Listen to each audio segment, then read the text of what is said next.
예, 매주 월요일 또 시장의 흐름을 읽고요. 중심을 잡습니다. 장영혁의 마켓 시그널 한국투자증권 법인금융센터 장영혁 팀장님 모셨습니다. 어서 오십시오. 네, 안녕하세요. 사실은 코로나19는 사라지지 않고 우리 주변에 여전히 있는데요. 주식시장은 뭐 조금 전에 말씀드린 것처럼 5월에 엄청 올랐고 6월을 맞이하는데 6월 흐름은 어떻게 될까요? 뭐 자산 인플레이션이 얼마나 더 갈 거냐. 지금 좋아서 올라갑니다라고 얘기하는 시간 별로 없잖아요. 그렇죠. 네. 네, 뭐 유동성을 풀어내서 움직이는 시장에서 얼마나 더 가격을 반영할 것인가 그런 부분들을 얘기하고 있습니다. 먼저 주말에 나왔던 뉴스서부터 간략하게 얘기를 해보면 뭐 이미 뭐 말을 너무 많이 해놔가지고 대충 뭔 얘기 나올지 알고 있었다는 부분이죠. 트럼프가요? 네. 네네. 그래서 뭐 홍콩에 대해서 특별지위를 박탈한다. 특별지위 박탈하게 되면은 이제 중국과 마찬가지로 이제 품목에 따라 좀 다르기는 합니다만 최고 25%의 징벌적 관세를 맞아야 되죠. 그래서 중국의 뭐 수출 루트라고 볼 수 있는 홍콩 쪽에서의 관세는 사실 작은 문제가 아닐 겁니다. 그래서 이런 부분들을 건드리면 이제 중국이 이제 발끈하겠죠. 그래서 요즘에 이제 뭐 적극 대응하겠다라는 쪽으로 얘기는 나오고 있는 상황인데요. 그래도 막판에 이제 강세를 보였었던 부분은 뭐 시장에서 또 이제 한간의 얘기가 나왔었던 이거 뭐 미중 무역 합의 1단계 이것도 깨버릴 수 있다라는 얘기도 꽤 많이 나오고 있었거든요. 근데 거기까지는 건드리지 않으면서 그래도 최악은 피했다라는 안도감의 상승이었다라고 보여집니다. 하지만 이 홍콩의 특별법지위를 이제 빼버렸다라는 부분, 미중 간의 으르렁거리는 부분들이 점점 현실화되고 있다라는 부분, 이런 부분들은 우리한테 달가운 뉴스는 아니죠. 또 주말 사이에 나왔었던 G7 회의를 이제 원래 6월이었는데 9월로 이제 연기한다라고 밝히면서 거기다가 이제 한국, 뭐 인도, 뭐 러시아, 뭐 오스트레일리아, 네. 호주죠. 네. 네. 그래서 여기 뭐 특별 특별 손님, 네, 특별 초청 뭐 이런 부분으로 뭐 얼핏 잘못 읽으면은 뭐 G11 뭐 이런 식으로 네. 발표가 나왔는데요. 뭐 우리 국가적 위상이 높아지고 있으면 뭐 우리가 G20인데 뭐 높아지고 있습니다라는 부분은 반가운 소식이기는 한데 고민이 많다. 이게 뭐 내가 중국을 때릴 건데 어디 편에 쓸래라고 물어보는 질문이라고 한다면 반가운 뉴스는 또 아닐 것 같고 우리가 사드로 한번 크게 뒤어봤으니까 그래서 중국은 대사 통해 가지고 우리 편에 설 거지라고 얘기를 하고 있고 미국은 대놓고 중국 같이 때려줄 거지라고 얘기를 하고 있어서 뭐 이 뉴스도 사실 달가운 뉴스는 아닙니다. 그러다 보니까 제가 뭐 지난주에도 뭐 말씀드렸던 것처럼 지수 게임 할 때는 아닌 것 같다. 일단 시장이 뭐 예전처럼 뭐 쭉쭉 치고 올라가는 시장은 아닌 것 같다라는 말씀을 드리면서 이제 종목 얘기를 쭉 하고 있는데요. 오늘도 그 부분 이어서 한번 가보도록 하죠. 자료 보시면은요. 뭐 많은 분들의 고민이 다 마찬가지일 것 같아요. 요즘 2,000포인트 정도 오고 나니 거래소 기준으로 2,000포인트 정도 오고 나니까 이게 좀 오른다 싶으면은 좀 밀리고 좀 밀렸다 싶으면 또 올라가고 그래서 이게 소위 종잡을 수가 없습니다. 반면 또 코스닥 같은 경우는 또 신고가 뭐 흐름을 보여주면서 뭐 이게 뭐 코로나가 뭐 있었던 거냐 없었던 거냐 뭐 시장 뭐 되게 좋네 뭐 이런 식으로 얘기하는 분들도 뭐 계신 것 같고요. 그래서 레벨에 대한 고민을 하고 계신 분들이 좀 있고요. 레벨에 대한 고민을 하시는 분들 중에 조금 보수적인 시각들은 다 무슨 얘기예요? 밸류에이션 얘기합니다. 어닝이 빠졌는데 주가가 올랐으니까 그럼 뭐가 올랐다는 얘기예요? 멀티플이 올랐다는 얘기죠. 주가가 이제 EPS 곱하기 PER이니까 EPS가 떨어졌는데 주가가 올라갔으면 뭐가 올라갔겠습니까? PER이 높아진 네, 거죠. PER 예. 값이 높아진 거죠. 그래서 12개월 선행 PER 값을 이 차트를 딱 보여주면서 네. 거 봐요. 여기서 더 올라갈 수가 있겠어요. 뭐 이렇게 얘기들을 많이 하죠. 그래서 고민이 없는 시장이라고 읽기가 좀 어렵죠. 뭐 언제나 뭐 고민의 담벼락을 타고 이제 우려의 담벼락을 타고 오르는 게 시장이긴 합니다만 요즘처럼 논란 많은 시장도 아마 별로 없을 겁니다. 그러다 보니까 방향성 논리 쪽으로는 얘기가 조금 하기 어려워졌다라는 부분을 말씀드리고 있는 거고요. 두 번째 또 고민하는 포인트 뭐 있어요? 외국인은 맨날 주창 팔더라. 맞아요. 수급. 네, 기관도 요즘 연기금 보면 조금 이제 급한 불은 껐죠. 이 친구들도. 그래서 예전처럼 하루에 뭐 2천억 막 이렇게 안 사요. 그러다 보니까 남아있는 수급 준체가 딱 뭐밖에 없어요. 개인밖에 없는 어차피 3대 수급 주체밖에 없잖아요. 외국인 기관 개인밖에 없으니까. 근데 개인들 수급도 이제 가만 들여다 보니까 이제 신용 쪽으로 올라오는 매수들이 꽤나 많아졌다라는 거죠. 그래서 얼마 전에 뭐 스마트한 뭐 동학개미들이 뭐 뭘 끌어당겨서 뭐 시장이 올랐네 빠졌네 뭐 이 얘기 하다가 요즘 나오고 있는 얘기들은 야 뭐 물 들어올 때 노젓자 뭐 다시 한번 신용 풀배수 뭐 풀배팅 뭐 이런 식의 얘기들 나오니까 이게 뭐 달가운 뉴스는 사실 좀 아닐 것 같아요. 그러다 보니까 종목별로 뭐 야 저거 더 올라가도 될까라는 생각이 들 정도의 종목들이 많이 생기기 마련이죠. 날아가고 있는 종목을 내가 부러뜨릴 수는 없어요. 부러지면 내리면 되는 거지. 만약에 뭐 더 올라간다라고 하면 다시 올라타면 되는 거고 종목의 흐름을 맡겨야 되는데 지금 예측 찍어서 뭐 저거 더 올라갈 겁니다라고 부르기에는 야 저거 진짜 멀티플이 좀 부담스러운데 라고 얘기하는 종목들도 꽤나 많이 나오고 있는 상황인 거죠. 또 하나의 고민을 들여다보면은 사실 우리 이거 연준이 제로금리 선언하고 나서 돈 여기 보시는 것처럼 지금 연초 대비해서 미 페드에서 이 자산을 등에 지고 있는 사이즈가 얼마나 늘어났게요? 라고 한번 보시면 이게 사실 어마무시합니다. 기존에 비해서 70% 거의 근답으로 안고 있는 상황이기 때문에 사실 글로벌 넘버원 기축통화 달러를 풀어서 자산 인플레이션을 만들어냈습니다라고 읽어도 사실 뭐 과언이 아닌 거죠. 그러면서 사실 뭐 주가 빼고 다 사줄게니까 뭐 회사채도 사줄게, 정크도 사줄게 뭐 이런 식으로 얘기들이 많이 나왔으니 뭐 시장에서 믿는 구석이라고 한다면 중앙은행이었을 텐데 여기 한번 보시면 최근 페드에서 사고 있는 자산 매입이 주간별로 지금 나오고 있는데요. 네. 자산 매입이 어때요? 지난 3월 달에 피크를 찍고 지금 주간 매입량이 많이 떨어졌어요. 규모는 줄어들고 있네요. 예.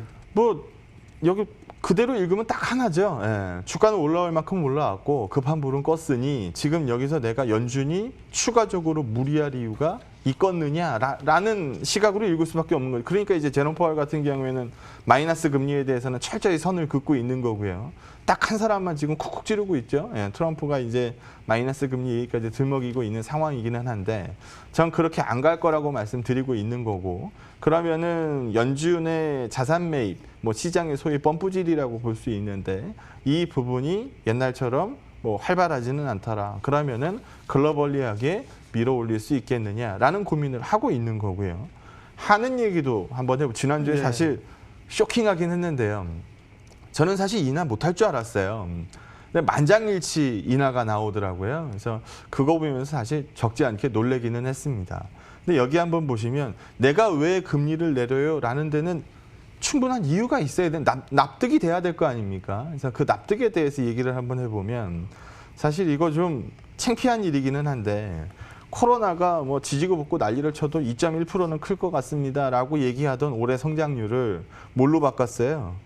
마이너스 0.2%라고 바꿨어요. 증권사가 올 하반기 주가 밴드를 1,600에서 2,200으로 제시합니다라고 하는 거랑 똑같은 얘기입니다. 네. 그렇게 부르는 거는 아무나 다 할 수 있겠죠. 그래서 지금 2.1% 성장해서 마이너스 0.2%로 바꿔 불렀다. 사실 이거는 줏대 없이 부른 이 숫자라고 볼 수도 있는 거고 지난 2.1% 발표할 때까지는 곧 죽어도 될 거라고 우겼던 거고 사실 굉장히 창피한 일입니다. 근데 우리가 이랬으니까 이런 데다가 물가 상승률은 뭐 별거 없을 거라고 보고 있으니까 금리 내려도 될 것 같아요. 금리 내리는 거에 대한 핑계를 댄 거죠. 그래서 이 부분도 지난주에 사실 뭐 굉장히 큰 뉴스였는데 어떻게 보면 하느니 쓴 반성문이거든요. 그래서 뒤집어서 읽으면은 이렇게 안 좋을 것 같은데 주가는 이렇게 많이 올랐으니 어떻게 해석해야 될지 모르겠습니다라고 읽을 수도 있는 거고요. 그래서 이런 부분들 고민하시는 분들이 많을 거고 지금 하는 얘기 딱 끝나고 나니까 다 무슨 얘기예요? 이제 3차 추경 얘기하거든요. 30조입니다. 30조. 이제까지 추경 규모로 봤을 때 뭐 11조가 일반적으로 뭐 많이 찍어봐야 11조인데 지금 이 속도대로 나가면은 우리 이번에 50조 원대 추경이거든요. 1, 2, 3차 합치면. 연간으로. 네. 네. 그래서 뭐 이런 부분들 하느니 이제 소위 할 거를 다 해주고 있으니까 이걸로 뭐 시장을 더 밀어 올린다라고 얘기하시는 분들도 있겠지만 지금 우리가 소위 추경발 볼 만큼 다 봤는데 여기서 얼마나 더 되겠느냐라고 우려하시는 시각들도 많겠죠. 그래서 좀 전에 얘기했었던 것처럼 우리가 몇 가지 고민들을 쭉 살펴봤는데 어느 한쪽으로 에이 이건 아니고 이게 맞습니다라고 딱 잡아서 이제 얘기하기에는 좀 어려운 게 사실이에요. 근데 하나 확실한 걸 좀 얘기를 한번 해보죠. 언제가 바닥일까요? 경제 지표로 봤을 때 언제가 바닥일 것 같으세요?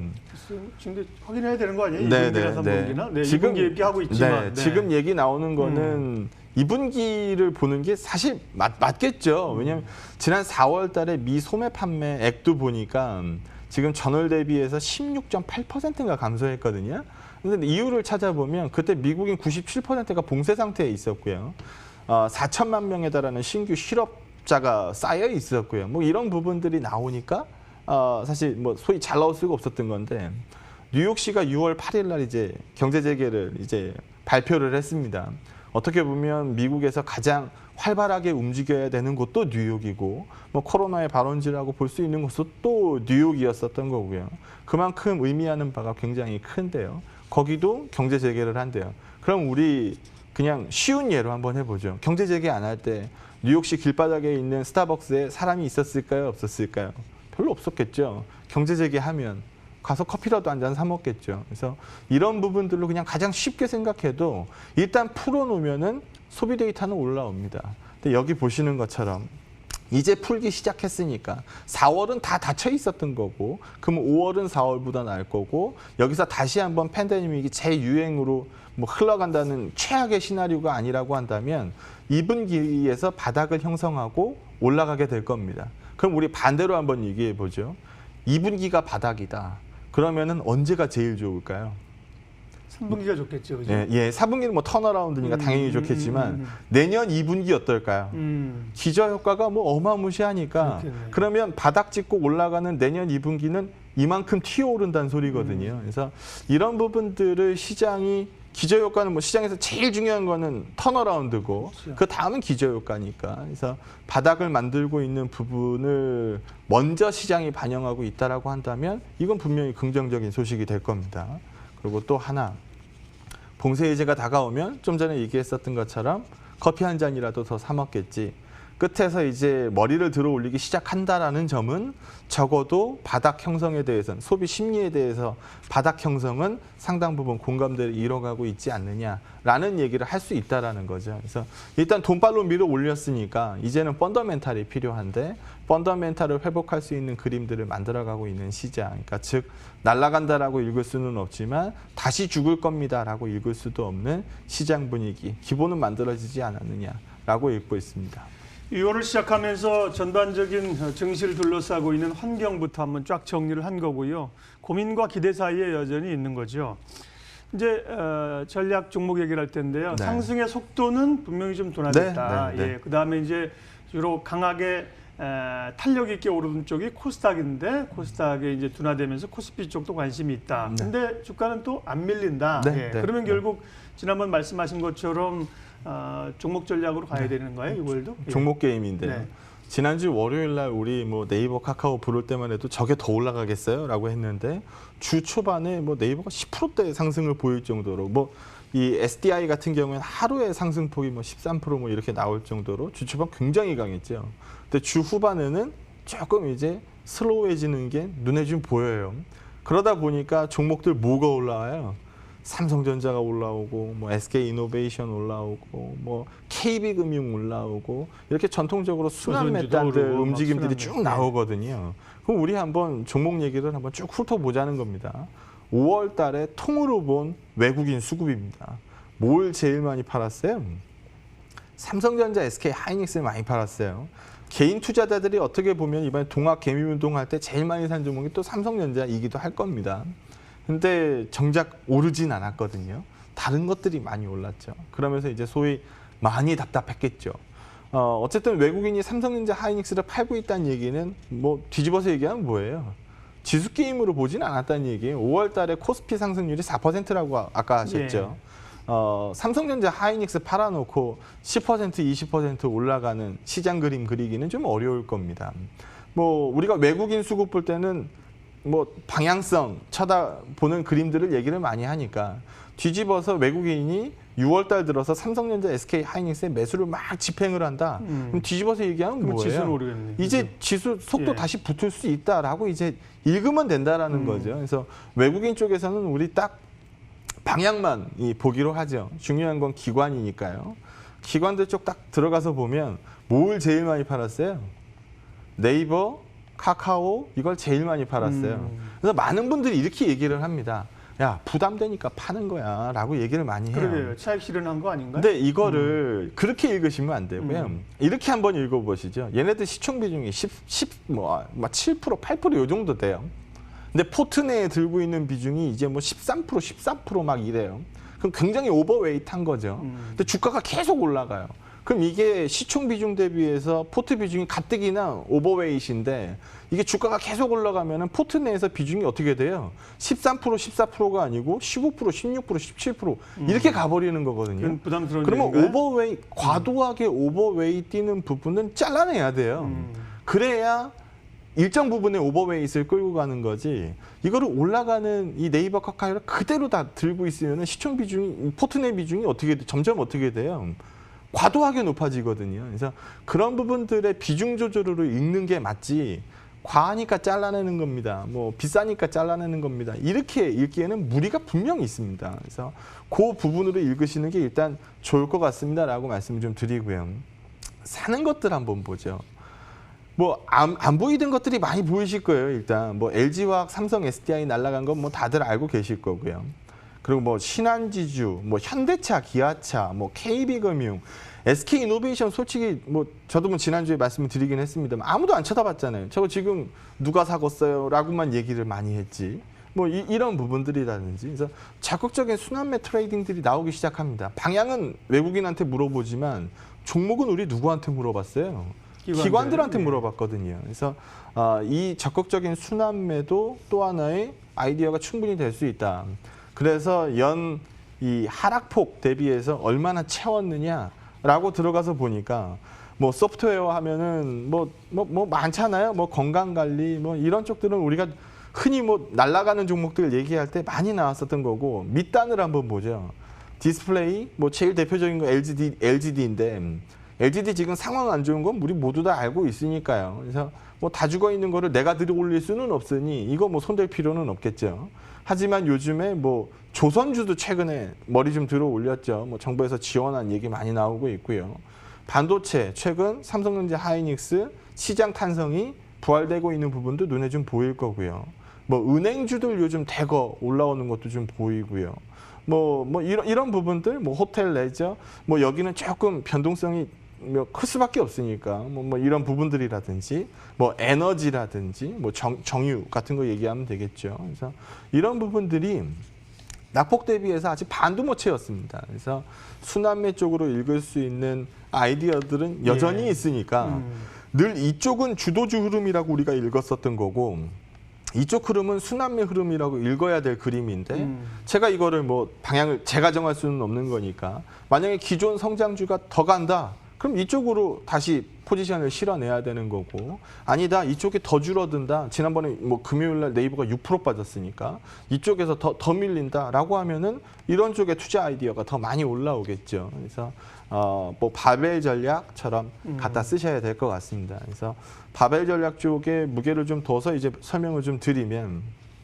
금리 인하, 뭐 예상 밖의 금리 인하를 딱 보고 뭐 많은 분들 난 이럴 줄 알았어, 뭐 내릴 줄 알았어라고 이제 결과 나오니까 얘기들을 많이 하시는데 뭐 그 이전에는 사실 0.5 나올 줄은 잘 몰랐죠. 뭐 다음일 가능성을 좀 뭐 많이 봤었던 것 같고 이번에 만장일치로 이렇게 나올 줄은 잘 몰랐어요.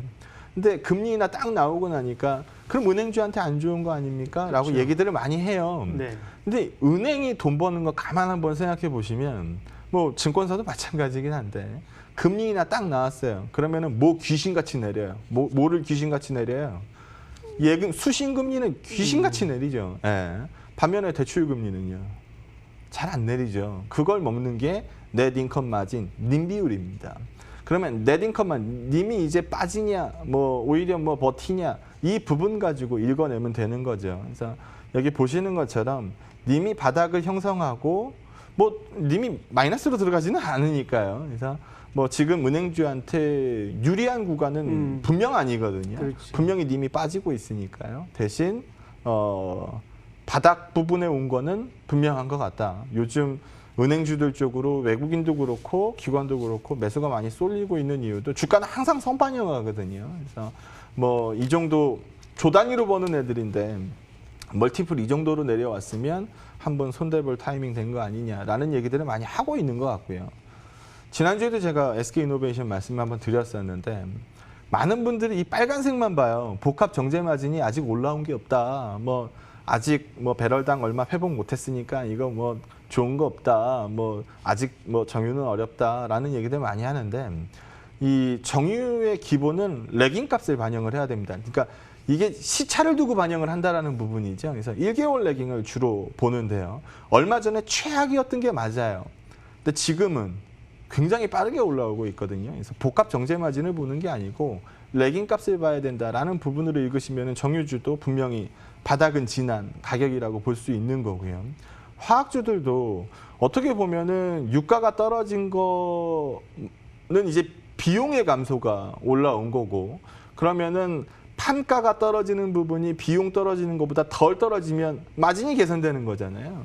그러면은 뭐 화학산업의 쌀이라고 볼 수 있는 에틸렌 보면 되겠네요. 에틸렌이 이제 화학산업의 쌀이니까 여기 보시는 것처럼 뭐 납타도 마찬가지고 에틸렌 가격이 빠르게 튀어 올라오고 있는 부분 물론 여기 경기에 대해서 뒷받침이 돼야 되겠습니다만 최근에 뭐 그냥 재료의 가격으로만 봤을 때는 굉장히 긍정적인 그림 쪽으로 돌아 나오기 시작합니다. 그리고 유가도 상당 아직 뭐 연초 가격까지는 가격이 아직 많이 남아 있기는 합니다만 뭐 상당 부분 예전 가격에 비해서는 정상화 쪽으로 흘러가고 있으니까요. 이런 쪽에서 투자 아이디어를 잡는 것도 나쁘지 않을 것 같고요. 그래서 뭐 기존에 잘 가던 종목들이 더 간다면은 그쪽으로 다시 무게를 실어야 될 거고요. 그쪽이 만약에 계속 슬로우하다라고 한다면 지금 제시하고 있는 순환매 아이디어들 쪽이 조금 더 뭐 시장 대비 아웃퍼폼을 하지 않겠느냐라고 판단합니다. 네, 오늘 장영혁 팀장님 말씀하시는 가운데 중요한 인사이트를 얻었습니다. 사실 그 지난주에 순환매가 올라오면서 좀 소외됐던 종목들이 강하게 올라올 때 순환매 아니야 이렇게 얘기했거든요. 네. 그 말은 먹을 게 없다 이런 네. 얘기였는데 말씀하신 게 거기에서의 또 트레이딩 또 성장도 잘 가는 쪽의 아이디어 두 가지를 같이 가면서 수익을 내는 것이 좋겠다 공감하고요. 한 번에 부러지지는 않을 거거든요. 분명히 그렇겠죠. 들고 있는 비중이 얼마인데 한 번에 부러지겠습니까? 맞아요. 예. 그런 건 이제 좀 조정받을 때 가고 네. 바벨 전략 투 트랙으로 간다는 거고요. 전략 정리하겠습니다. 일단 뭐 좀 전에 얘기한 것처럼 이번 주는 어느 쪽으로 다시 쏠리는지 주의 깊게 보게 될 것 같고요. 뭐 순환매냐 아니면 기존의 주도주가 조정받았으니까 다시 갈 거냐 이 부분에 대한 관찰이 제일 먼저 필요하겠죠. 그래서 어느 한쪽으로 뭐 분명히 쏠립니다라고 못 받기는 어렵습니다만 분명히 뭐 투트랙 쪽으로 콜라보레이션 뭐 쳐다볼 수 있는 부분은 충분히 되지 않겠느냐. 불리한 시장 쪽으로 읽을 그림은 아직 아닌 것 같다라는 의견 말씀드립니다. 예, 월요일 장영혁의 마켓 시그널 한국투자증권 법인금융센터 장용혁 팀장님 함께했습니다. 고맙습니다. 네, 고맙습니다.